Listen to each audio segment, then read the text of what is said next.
गरुड़ पुराण में किसी की मृत्यु के बाद श्राद्ध और 13वीं जैसे संस्कार के महत्व के बारे में भी बताया गया है। व्यक्ति अपने जीवन काल में चाहे पुण्य करे या फिर पाप कर्म, लेकिन उसकी मृत्यु निश्चित है। हालांकि कर्मों से मृत्यु को संवारा जा सकता है।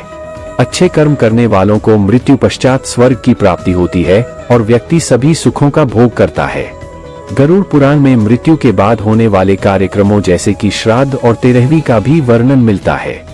गरुड़ पुराण में श्राद्ध कर्म का विशेष महत्व बताया गया है। श्राद्ध के जरिए व्यक्ति अपने पूर्वजों के किए एहसान के प्रति अपना सम्मान व्यक्त करते हैं, कृतज्ञता ज्ञापित करते हैं। कहा जाता है कि जिस घर में पितरों का श्राद्ध श्रद्धापूर्वक, विधि विधान और पूरे मन से किया जाता है, वहां परिवार फलता फूलता है। परिवार में यश, कीर्ति, सफलता, संतान और धन धान्य आदि बना रहता है। पितर संतुष्ट होते हैं और अपने बच्चों को आशीर्वाद देते हैं। पुत्र के न होने पर पौत्र और प्रपौत्र को श्राद्ध करने का अधिकार प्राप्त है। पुत्र, पौत्र या प्रपौत्र के न होने पर विधवा स्त्री भी श्राद्ध कर सकती है। पत्नी का श्राद्ध को पति तभी कर सकता है।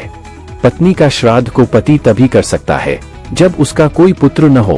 पुत्र, पौत्र, प्रपौत्र या पुत्री का पुत्र न होने पर भतीजों को श्राद्ध का अधिकार प्राप्त है। इसके अलावा गोद लिए अधिकारी को भी श्राद्ध करने का अधिकार दिया गया है। जानिए क्या है श्राद्ध के नियम। पूर्वजों की जिस तिथि में मृत्यु हुई है, पितर पक्ष की उन्हीं तिथियों में पितरों का श्राद्ध किया जाता है। यदि किसी कारणवश उस तिथि में श्राद्ध नहीं कर पाए हैं तो अमावस्या के दिन आप श्राद्ध कर सकते हैं। सुबह जल्दी उठकर स्नान आदि से निवृत्त होकर पूजा का स्थान और पितरों के स्थान को गोबर से लीपना चाहिए और गंगाजल से पवित्र करना चाहिए। फिर पितरों के नाम पर ब्राह्मण से तर्पण वगैरह कराना चाहिए।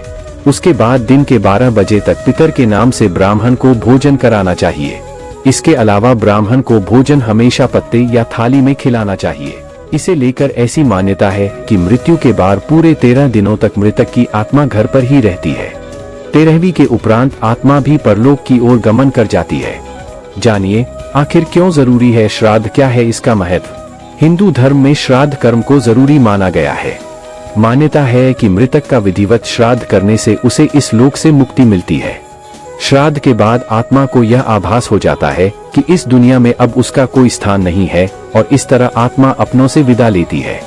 गरुड़ पुराण में बताया गया है कि प्रत्येक मृतक के घर वालों के विधिवत पिंडदान और श्राद्ध कर्म की प्रक्रिया करनी चाहिए। श्राद्ध न करने पर आत्मा प्रेत बनकर तड़पती है।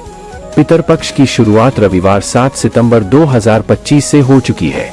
इस दौरान अगले 15 दिनों तक श्राद्ध तर्पण के जरिए पितरों को संतुष्ट किया जाएगा।